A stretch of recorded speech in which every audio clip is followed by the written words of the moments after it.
मैंने बच्चे के लिए कुछ पैसे वार कर इसके लिए अंदर रखे हैं, संभाल कर अपनी अलमारी में रख देना। बच्चा होने के बाद मंदिर में चढ़ा देंगे। बच्चा? कौन सा बच्चा माँ जी? कौन सा बच्चा मतलब? भूल गई? कल रात को खुशखबरी दी थी मुझे। ऐसे समय में अपना ज्यादा ध्यान रखना बेटा, और जा तू आराम कर, मैं काम कर लूंगी। राधिका बड़ी कंफ्यूज थी। उसने जाकर अपना प्रेगनेंसी टेस्ट किया तो वो पॉजिटिव आया, लेकिन एक बात थी जो उसके दिमाग में घूम रही थी। अगर मुझे ये बात अभी पता चली कि मैं प्रेग्नेंट हूँ तो माँ जी को कल रात ये बात कैसे पता चल गई? हो ना हो कुछ ना कुछ तो गड़बड़ जरूर है, लेकिन क्या यह बिल्कुल भी समझ में नहीं आ रहा है। ओह गॉड। राधिका ने अनुज से भी इस बारे में बात की, लेकिन अनुज को भी उसकी बातें कुछ समझ में नहीं आई और उन दोनों के बीच में लड़ाई बढ़ने लगी। पता नहीं क्या क्या बोलती रहती हो तुम, लेकिन इतना याद रखो कि तुम्हारी इन बातों का असर हमारे बच्चे पर न पड़े। दिन पर दिन राधिका की हालत बड़ी कमजोर होती जा रही थी। वो भरने की वजह ढलती जा रही थी। शाम का वक्त था। वो आईने के सामने बैठी अपने बाल संवार रही थी। उनका आईना दरवाजे के ठीक सामने की तरफ लगा हुआ था। अगर कोई कमरे का दरवाजा खोले तो उसका सबसे पहला ध्यान आईने पर जाएगा। अनुज ने ऑफिस से आकर बिना नॉक किए गेट खोल दिया। तभी उसे ऐसा लगा कि आईने में राधिका है ही नहीं बल्कि कोई और है। उसे अंदर आते देखकर राधिका अचानक हड़बड़ा गई और तुरंत ही आईने से हटकर बिस्तर पर जाकर बैठ गई। अरे, आपने आने से पहले दरवाजा भी नहीं खटखटाया? अरे वो मुझे याद नहीं रहा, तुम्हारे लिए मिठाई लेकर आया था। हाँ, लाइए, मेरे खाने का बहुत मन कर रहा था। राधिका को मीठा बिल्कुल भी पसंद नहीं था, लेकिन उस मिठाई को वो अकेले ही आधा डब्बा खा गई। अनुज को उसके अंदर कुछ अजीब तो लगता था, लेकिन आज उसे यकीन हो गया था कि उसके साथ कुछ गड़बड़ जरूर है। अनुज की माँ हर शुक्रवार को संतोषी माता के मंदिर जाया करती थी। अगले दिन शुक्रवार था। अनुज अपने ऑफिस के लिए निकला, लेकिन वो संतोषी माता के मंदिर के बाहर ही रुक गया और अपनी माँ के वहां पर आने का इंतजार करने लगा। उसकी माँ जैसे ही मंदिर आई तो अनुज को वहां देखकर चौंक गई। तू तो घर से ऑफिस जाने के लिए निकला था ना, तो तू यहाँ पर क्या कर रहा है? आपसे कुछ बात करनी थी, इसलिए यहाँ पर आया। इतने समय से राधिका के साथ सब कुछ जो हो रहा था अनुज ने अपनी माँ को बताया, और कल रात आईने में अनुज ने जो भी देखा उसने वो भी अपनी माँ को बताया। तो वो सुनकर उसकी माँ भी डर गई। तो चिंता मत कर बेटा, हम माता रानी के मंदिर में खड़े हैं। माता रानी हमें इस मुसीबत से बाहर जरूर निकालेगी। वो दोनों मंदिर के पंडित जी के पास गए। उन्होंने सारी बात पंडित जी को बताई। मुझे तुम्हारी बहू की तस्वीर चाहिए, उसके बाद ही मैं तुम्हें सब बता पाऊंगा। अनुज ने अपने फोन में राधिका की तस्वीर खोलकर पंडित जी को दी।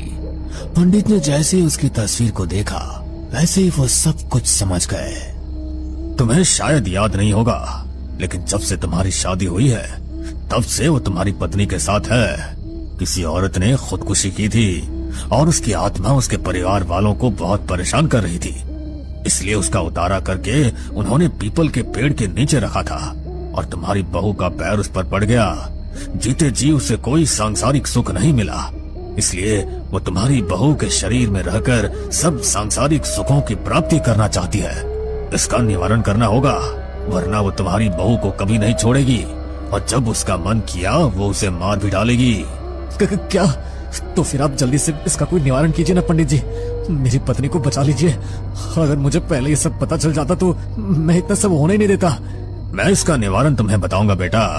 तुम ये नींबू मिर्ची ले जाकर उसके बिस्तर के नीचे रख देना और घर की चौखट पर ये रक्षा सूत्र बांध देना। पूरी रात घर के अंदर हनुमान चालीसा का जाप रुकना नहीं चाहिए। अपनी पत्नी के कमरे को बंद करके उसके बाहर ये रक्षा सूत्र बांध देना, और वो चाहे जितनी मर्जी चिल्लाए और तुम्हें जो भी धमकी दे, तुम्हें दरवाजा नहीं खोलना है और ना ही हनुमान चालीसा का जाप रोकना है। वो बहुत कोशिश करेगी तुम्हें भटकाने की, लेकिन तुम्हें भटकना नहीं है। लेकिन इस बात का ध्यान रखना, वो आत्मा तुम्हारी पत्नी के शरीर से बन चुकी है, इसलिए शाम होते ही वो उसके शरीर के भीतर प्रवेश कर जाएगी। इसलिए जैसे ही सूरज ढलेगा उसके अगले ही पल तुम्हें घर के बाहर रक्षा सूत्र बांधना होगा, और ठीक उसी समय उसके कमरे के दरवाजे के बाहर भी वो रक्षा सूत्र बन जाना चाहिए। लेकिन एक बार अगर वो खुद को बचाकर घर से निकल गई तो फिर दोबारा हाथ नहीं आएगी और तुम्हारी पत्नी को अपने साथ लेकर ही जाएगी। पंडित जी के कहे अनुसार उन्होंने घर पहुंचते ही राधिका के बिस्तर के नीचे वो नींबू मिर्ची रख दिया और जैसे ही सूरज ढला तो उसके अगले ही पल अनुज ने घर की चौखट पर और उसकी माँ ने राधिका के कमरे के दरवाजे को बंद करके उसके ऊपर रक्षा सूत्र बांध दिया। राधिका के अंदर प्रवेश की गई आत्मा समझ गई थी कि कुछ न कुछ उसके साथ किया जा रहा है, इसलिए वो राधिका के शरीर से निकलकर बाहर जाने की कोशिश करने लगी।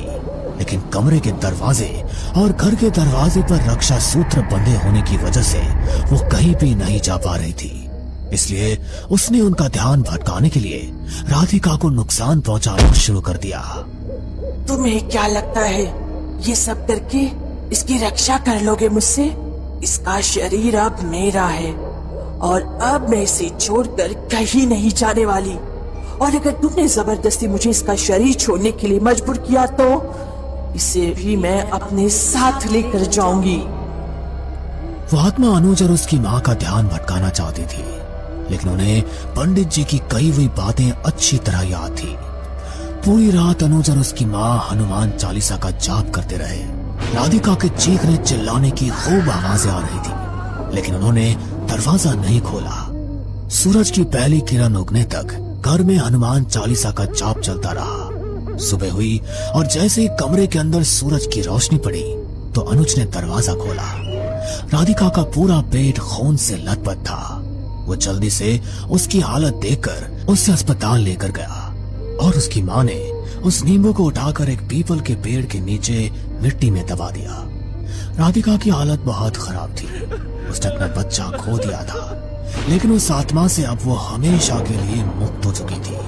परिवार वालों के चेहरे पर एक बात की खुशी तो दूसरी बात का गम भी था, लेकिन ये बात सबसे ज्यादा महत्वपूर्ण थी कि राधिका को अब उस आत्मा से हमेशा के लिए मुक्ति मिल गई थी। एक लड़का अपनी गर्लफ्रेंड नेहा के साथ एक रिजॉर्ट में जाता है, जहां वो उस सुंदर से रिजॉर्ट को देख बेहद खुश हो जाता है।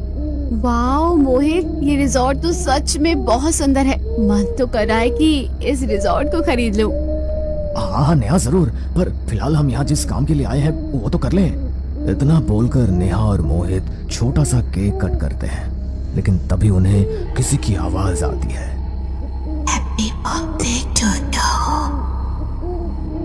मोहित, तुमने ये आवाज सुनी? कौन सी आवाज नेहा? मैंने तो कोई आवाज नहीं सुनी। मोहित ये बात बोल ही रहा था कि तभी उसे नेहा के पीछे एक काले कपड़े में लड़की नजर आती है, जिसका चेहरा बालों से पूरी तरह ढका हुआ था। उसे देख मोहित के माथे पर डर की शिकन आ जाती है। तभी वो लड़की एक काले धुएं में तब्दील होकर नेहा के शरीर में प्रवेश कर जाती है। नेहा की आंखें पूरी तरह लाल हो चुकी थी। नेहा का बदला रूप देख मोहित अब काफी डर जाता है। नेहा, ये तुम्हें क्या हो गया है? मोहित नेहा से बार बार सवाल कर रहा था, लेकिन नेहा उसकी बात का कोई जवाब नहीं देती और अचानक ही वो मोहित के चेहरे के सामने आ खड़ी होती है। वो आगे कुछ बोलता तो उससे पहले नेहा उसको पानी में डुबोकर मार देती है और खुद के बड़े नाखून अपने ही पेट में घुसाकर खुद भी मर जाती है। कुछ साल बाद पार्टी की तैयारी कौन करेगा? मुझे तो समझ नहीं आ रहा तुम कैसे दोस्त हो, मेरे किसी काम नहीं आ रहे हो। अरे यार, तू इतना दिमाग क्यों चला रहा है? बजट के हिसाब से कोई रिजॉर्ट ढूंढ ही लेंगे। अखिलेश का जन्मदिन था और वो अपनी पार्टी में कोई भी परेशानी नहीं चाहता था, जिसके चलते वो अपने दोस्तों को ही डांटने लगा। जिस रिजॉर्ट में अखिलेश अपने बर्थडे पार्टी को सेलिब्रेट करने की सोच रहा था, उसमें उसका बजट फिट नहीं बैठ रहा था। उसे किसी भी तरह एक अच्छे सुंदर रिजॉर्ट में अपने बर्थडे पार्टी को सेलिब्रेट करना था। वो रात के वक्त लैपटॉप पर काम कर रहा था। काम करते करते वो लैपटॉप पर अचानक से एक रिजॉर्ट देखने लगा। रिजॉर्ट बहुत सुंदर था। रिजॉर्ट को देखकर अखिलेश खुश हो गया, मानो जैसे उसे जो चाहिए था उसे मिल गया हो। लेकिन रिजॉर्ट शहर से बहुत दूर था और वहां जाने के लिए जंगलों के अंदर जाना पड़ता। लेकिन रिजॉर्ट इतना खूबसूरत था कि वो उसे जरा भी नजरअंदाज नहीं कर पाया। उसने फौरन रिजॉर्ट को बुक कर लिया और साथ ही साथ अपने दोस्तों को रिजॉर्ट की फोटो भी भेज दी। सबको रिजॉर्ट बहुत पसंद आया, लेकिन उनमें से उसके दोस्त तानिया ने लोकेशन देखकर कहा, यार इतनी दूर रिजॉर्ट जरूरी है क्या? पार्टी तो हम यहाँ पास के रिजॉर्ट में भी कर सकते हैं। अब मेरा बर्थडे सेलिब्रेशन इसी में होगा, किसी को आना है तो आ जाना, वरना कोई दिक्कत नहीं, मैं तो वहीं पर बर्थडे सेलिब्रेट करूंगा। अखिलेश इतना कहने के बाद अपना फोन बंद करके सो गया। अगले दिन जैसे ही सवेरा हुआ, उसने अपने आउटफिट को देखना शुरू कर दिया। वो भी अपने बर्थडे पर सबसे बेहतरीन नजर आना चाहता था।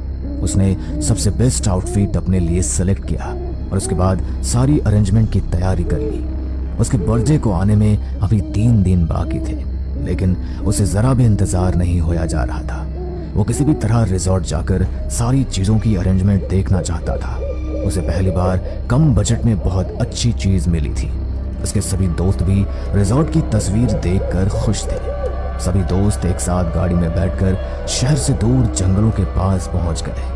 चारों तरफ घने जंगल और सन्नाटा देखकर सारे दोस्तों को थोड़ी सी घबराहट हुई, लेकिन फिर वो आगे बढ़ते चले गए। चलते चलते सभी थक तो गए थे, लेकिन जंगलों के बीच जब उन्होंने रिजॉर्ट देखा तो उनके होश उड़ गए थे। चारों तरफ रोशनी, रिजॉर्ट के बीच में बहुत बड़ा स्विमिंग पूल रात में चमक रहा था, मानो जैसे रिजॉर्ट में चांद तारे उतर कर आ गए हों। अखिलेश यार तूने तो कमाल ही कर दिया, इतना सुंदर रिजॉर्ट है ये तो, अमीरों से भी अमीर लग रहा है, जैसे मानो जन्नत में पहुंच गए हो। तुमने सही कहा, रिजॉर्ट बहुत सुंदर है। इस बार मेरा बर्थडे सभी को याद रहेगा।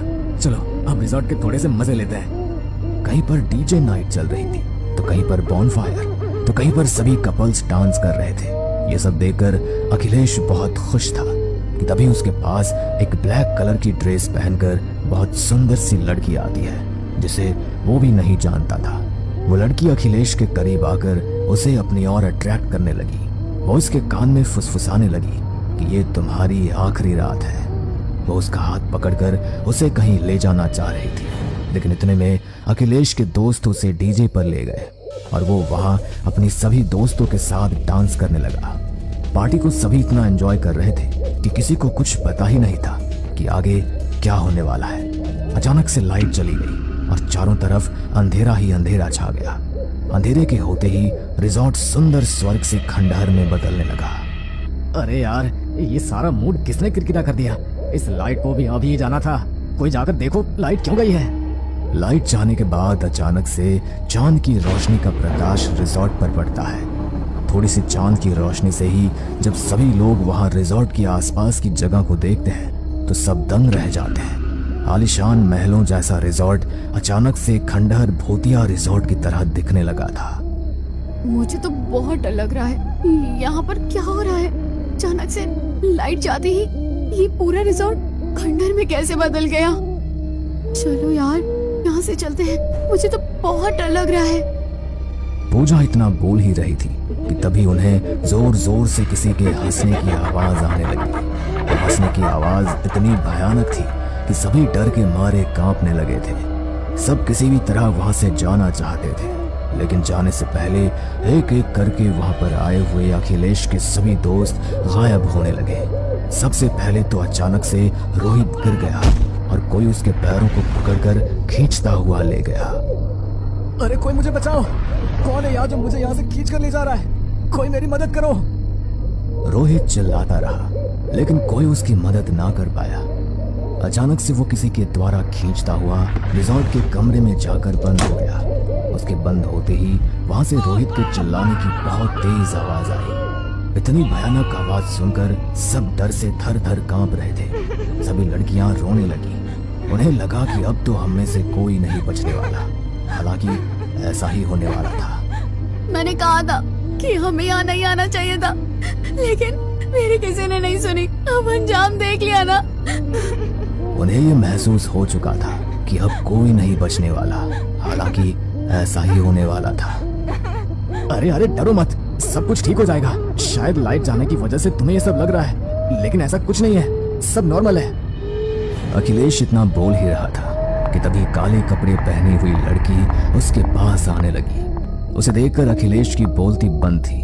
जैसे जैसे वो लड़की अखिलेश के पास आती गई, वो भयानक चुड़ैल के रूप में आ गई, जिसके लंबे लंबे दांत और भयानक चेहरा था। उसे देखते ही जिंदा इंसान भी मर जाए ऐसा उस भयानक चुड़ैल का रूप था।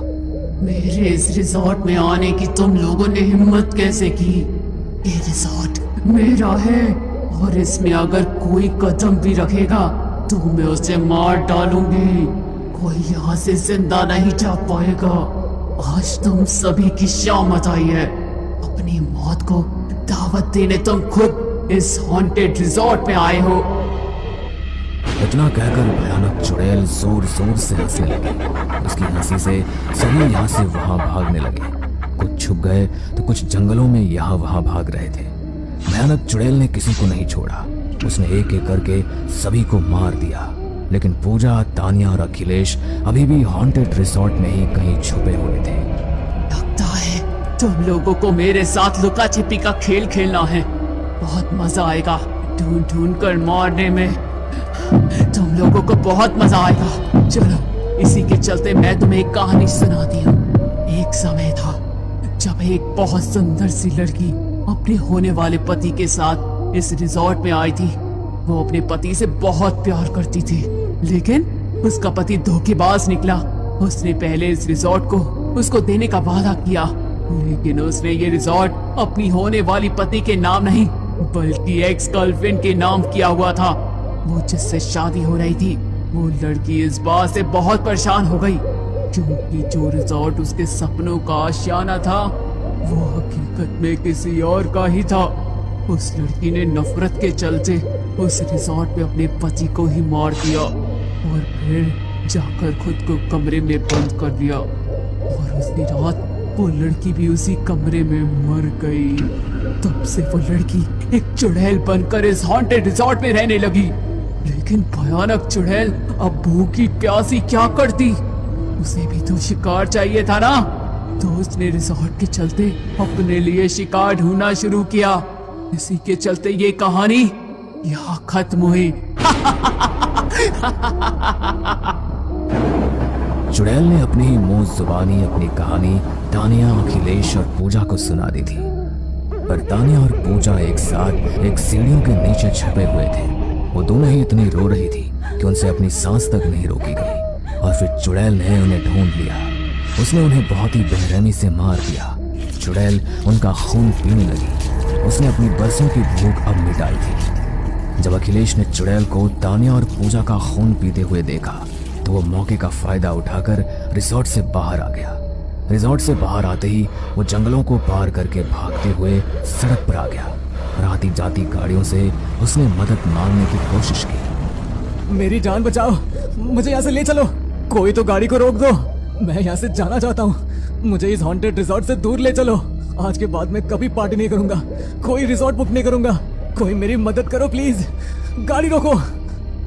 बहुत देर तक अखिलेश ने आती जाती गाड़ियों को रोकने की बहुत कोशिश की, लेकिन कोई गाड़ी नहीं रुकी। तभी वो भयानक चुड़ैल अचानक से उसके सामने आ गई। अखिलेश उसे देखकर डर के मारे वहां से भागने लगा। कब तक भागेगा मुझसे? कब तक भागेगा? आखिरकार मेरे पास आना ही पड़ेगा। तू चाहे जितनी भी कोशिश कर ले, लेकिन तू यहाँ से बचकर नहीं जा पाएगा। आज तक मेरा कोई शिकार बचकर यहाँ से नहीं गया है, तो तुझे मैं कैसे जाने दूंगी? तू भी मर जाएगा, तू भी मर जाएगा। चुड़ैल ऐसा कहते हुए जोर जोर से हंसने लगी। वो भयानक चुड़ैल सिर्फ अखिलेश को ही दिखाई दे रही थी। आती जाती वहां से कई सारी गाड़ियों को वो चुड़ैल जरा भी नजर नहीं आई। भागते हुए अखिलेश को अचानक से गाड़ी दिखाई देती है। वो फौरन उसके अंदर जाकर बैठता है। अखिलेश गाड़ी स्टार्ट करके उस हॉन्टेड रिजॉर्ट से बहुत दूर जाने की कोशिश करता है, लेकिन अचानक उसके सामने वही भयानक चुड़ैल आ गई। हॉन्टेड रिजॉर्ट की भयानक चुड़ैल, आज मैं तुझे नहीं छोड़ूंगा। मैं तुझे मार दूंगा, तू भी नहीं बचेगी। आज तो मैं तुझे यहाँ से मार कर ही जाऊंगा। अखिलेश के सर पर भूत सवार था। वो जिसे मारने के लिए जा रहा था, असल में वो तो बहुत पहले ही मर चुकी थी। लेकिन जैसे ही अखिलेश ने गाड़ी फुल स्पीड से चुड़ैल की तरफ बढ़ाई, अचानक से चुड़ैल वहां से गायब हो गई। और तभी अखिलेश का एक बहुत बड़े ट्रक से एक्सीडेंट हो गया। उसकी वहीं पर मृत्यु हो गई। इस तरह उस हॉन्टेड रिजॉर्ट से कोई भी बचकर वापस नहीं आया। जितने भी लोग वहां गए थे वो सभी मारे गए थे। जब इसके बारे में न्यूज में खबर फैली तो उस हॉन्टेड रिजॉर्ट के चारों तरफ एक बहुत बड़ी बाउंड्री करवा दी गई और अब वहां जाना अलाउड नहीं है। वो हॉन्टेड रिजॉर्ट के नाम से फेमस हो गया।